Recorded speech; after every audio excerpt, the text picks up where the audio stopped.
ओम नान्यास्पृहा रघुपते हृदय स्मदीये सत्यं वदामि च भवान् अखिलांतरात्मा भक्तिं प्रयच्छ रघुपुंगव निर्भरां मे कामादिदोषरहितं कुरु मानसं च। आज अयोध्या कांड वाल्मीकि रामायण का जो एक महत्वपूर्ण श्लोक है उस पर मैं आज कुछ चर्चा करने के लिए उपस्थित हूँ। अयोध्या कांड वाल्मीकि रामायण का महत्वपूर्ण कांड है, क्योंकि राम के राज्य का, दशरथ के साम्राज्य का उसमें कोलाहल उत्पन्न हुआ, उथल पुथल की स्थिति है अयोध्या कांड में। और विशेष रूप से जब राम का राज्याभिषेक का समय आया, उस समय देवगण भी राम की ही इच्छा से वो सब कुछ स्थिति बदल रही थी। राम का राज्याभिषेक इष्ट नहीं था, राम का अवतार वहाँ विफल हो जाता। जिस उद्देश्य से राम का अवतार हुआ था उस उद्देश्य से की पूर्ति नहीं हो पा रही थी, इसलिए सभी देवगण मिलकर सरस्वती के पास आते हैं और कहते हैं कि हे सरस्वती, आप जाकर कैकेयी के जिह्वा पर बैठकर सब कुछ परिवर्तित कीजिए, राज्याभिषेक को अवरुद्ध करने का प्रयास करें, अन्यथा रावण का जो आतंक है उस आतंक का अंत सर्वथा असंभव है। राम के बिना राम का राज्य में भोग करने के लिए राम नहीं आए, अपितु ये जो संपूर्ण विश्व में जो उपद्रव मच रहा था और उपद्रव मचा रहा था विशेष रूप से रावण अन्य राक्षसों के साथ, तो इन सब का अंत आवश्यक था। इसी बीच कैकेयी के मन में इस प्रकार की बातें भर दी गई और उस प्रसंग में वशिष्ठ बहुत कुछ खड़ी खुटी कैकेयी को सुनाते हैं। कैकेयी का अवतार ही इसलिए ही हुआ था कि ये महनीय कार्य उन्हीं के माध्यम से होना था। तीनों रानियों में सबसे सशक्त और योद्धा प्रवृत्ति की एक ही रानी कैकेयी थी। माता कैकेयी का मतिभ्रम किया गया और तब जाकर वशिष्ठ जी कहते हैं कि हे कैकेयी, तुम राम को वनवास दे सकती हो, राम के लिए तुमने 14 वर्ष का वनवास मांगा, न कि सीता के लिए।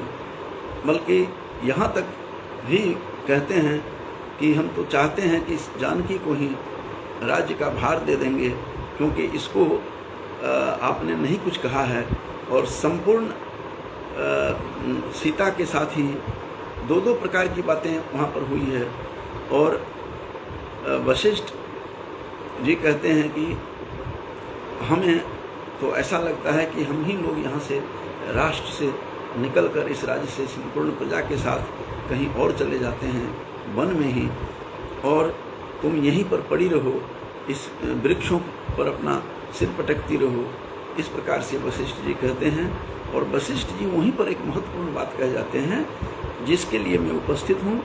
एक ही श्लोक जो है ये वाल्मीकि रामायण का जो 37 सर्ग है, उस 37वें सर्ग का विशेष रूप से जो 29 जो उसका श्लोक है, 29 श्लोक, उसमें कहा गया है कि न ही तद्भविता राष्ट्रम, नहीं तद्भविता राष्ट्रम यत्र रामो न भूपति, तद्वनम भविता राष्ट्रम यत्र रामो निवत्स्यति। हे कैकेयी, और उसको फटकारते हुए बहुत कुछ सुनाया वशिष्ठ ने। और कहते हैं कि नहीं तद्भविता राष्ट्रम, अरे वह राष्ट्र नहीं होगा, यत्र रामो न भूपति, जहाँ राम भूपति नहीं है, जहाँ राम राजा नहीं है, वह राष्ट्र भी राष्ट्र नहीं है। कितनी महत्वपूर्ण बात की गई है। और राष्ट्र शब्द का यहाँ पर प्रयोग हुआ है और कहा है कि नहीं तद भविता राष्ट्रम यत्र रामो न भूपति ही, जहाँ राम भूपति नहीं होंगे वह राष्ट्र ही राष्ट्र नहीं होगा। और तदवनम भविता राष्ट्रम, वह वन भी राष्ट्र हो जाएगा यत्र रामो निवत्स्यति। ये महत्वपूर्ण श्लोक 29वां श्लोक जो है वाल्मीकि रामायण के अयोध्या कांड का और विशेष रूप से जो 37 सर्ग है उस सर्ग में यह श्लोक महत्वपूर्ण श्लोक छिपा हुआ है, जिसमें कहा है कि नहीं तद भविता राष्ट्रम, वह राष्ट्र राष्ट्र नहीं है। यत्र रामो न भूपति, राम राजा जहाँ नहीं है वहाँ राष्ट्र नहीं है। वन में भी राम जाएंगे तो वन ही राष्ट्र हो जाएगा। यत्र रामो निवत्स्यति, जहाँ राम का निवास होगा राष्ट्र वही होगा। इस महत्वपूर्ण श्लोक को मैं आप लोगों के समक्ष रखना चाहता था, क्योंकि अयोध्या कांड में वशिष्ठ जो मुनि हैं, जो कुलगुरु हैं, राम के दशरथ के कुलगुरु और ब्रह्मा के साक्षात मानस पुत्र हैं, ऐसे वशिष्ठ के मुख से इतनी महत्वपूर्ण बात कही गई है कि राम ही राष्ट्र हैं। राम नहीं है तो राष्ट्र नहीं है।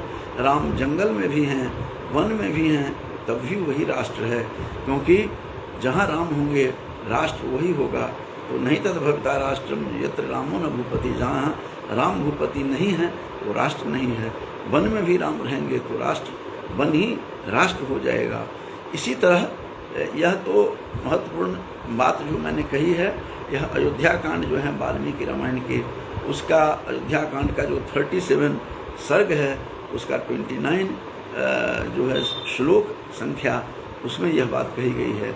इसी प्रकार तुलसी कृत जो रामायण है उसमें भी बहुत बड़ी बात, भरत विलाप कर रहा है। भरत वहाँ से आते हैं, अपने मामा के घर से उनको बुलाया जाता है राजा दशरथ के स्वर्गवास होने के बाद और राम के वनवास होने के बाद विलाप करता हुआ भरत वहाँ आते हैं।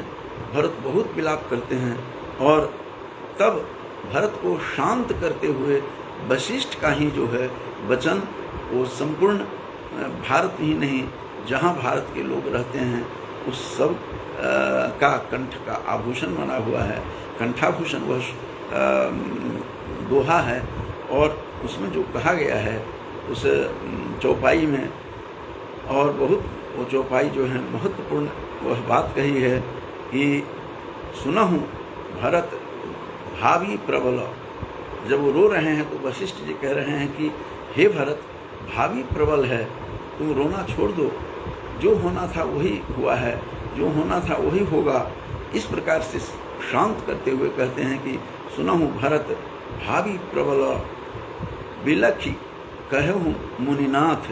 जो मुनिनाथ थे और जो मुनि थे वशिष्ठ, वो क्या कह रहे हैं कि हानि लाभ जीवन मरण यश अपयश विधि हाथ। ये जो 6 प्रकार की गिनती करवाई गई है कि हानि लाभ जीवन मरण, हानि लाभ जीवन या मृत्यु, यश हो या अपयश हो, यह सब 6 के 6 जो बताए हैं यह विधि के हाथ में है। यह हमारे तुम्हारे हाथ में नहीं है, यह निश्चित है, होने को कोई टाल नहीं सकता है। तो भरत को समझाते हुए यहाँ पर बात कही गई है और भरत पर वशिष्ठ को इतना विश्वास था कि वाल्मीकि रामायण के अयोध्या कांड में बार बार कहते हैं कि तुम्हारे जैसा भरत नहीं है। भरत सब कुछ नकार देगा, तुम्हें भी तुम्हारी बातों पर नहीं चलेगा। और भरत जैसा इस संसार में विलक्षण प्राणी नहीं है, साक्षात धर्म स्वरूप हैं और इस प्रकार से धर्म पर चलने वाले, धर्म के स्वरूप वो राम के ही रामानुज हैं भरत। ये सब बात समझाते हुए वशिष्ठ मुनि की बात मानस में, जो रामचरित मानस का अयोध्या कांड का ही भरत को समझाते हुए जो बात कही गई है वह कितना महत्वपूर्ण है। मनुष्य जब दुखी होता है, जब दुख में होता है तो सभी उस चौपाई को याद कर लेते हैं, तुलसी के चौपाई को कि सुनहु भरत भावी प्रबल। भावी जो है प्रबल होता है। बिलखी कहे हूँ मुनिनाथ, और बिलखते हुए, विलाप करते हुए स्वयं भी रो रहे हैं ब्रह्मा के पुत्र होकर के। और इस प्रकार से तपस्वी होकर मुनिनाथ वशिष्ठ भी रो रहे हैं और कहते हैं कि हानि लाभ जीवन मरना यश अपयश विधि हाथ। ये 6 के 6 विधि के हाथ में है, विधाता के हाथ में है।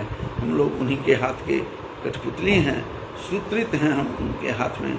वही सूत्रधार हैं, वही सबको हानि लाभ जीवन मरण यश अपयश वो अपने हाथ में रखे हुए हैं।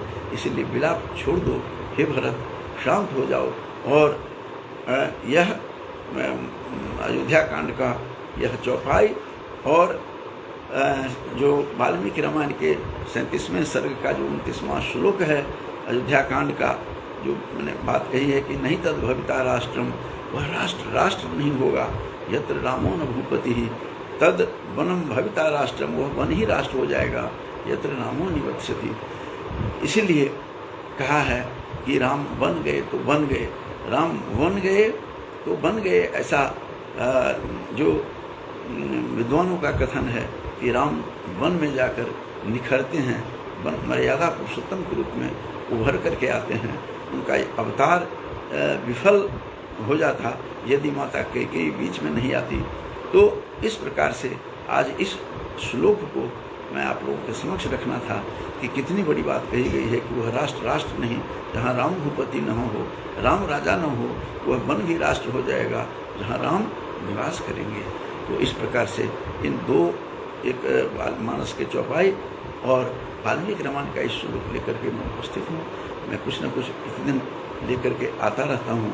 फिर मैं कल किसी और विषय को लेकर उसी रामायण में, चूँकि वाल्मीकि रामायण दुनिया का अपूर्व ग्रंथ है, जिसे उनको भी कहा गया था, व्यास को भी, कि पठ व्यास रामायणम काव्य बीजम सनातनम। यह काव्य के बीज का सनातन है। आदि काव्य जो है वह वाल्मीकि की रचना, वह अपूर्व है, विलक्षण है, अद्वितीय है। वह काव्य का बीज है। सभी उपजीव्य काव्य इसी पर आधारित हैं। तो आज एक श्लोक और एक मानस के चौपाई को लेकर ही मेरा इष्ट था। तो इन्हीं शब्दों के साथ वाणी को विराम देता हूँ। जयतु रामः, जयतु भारतीय संस्कृति। हमारी भारतीय संस्कृति और राम जय हो।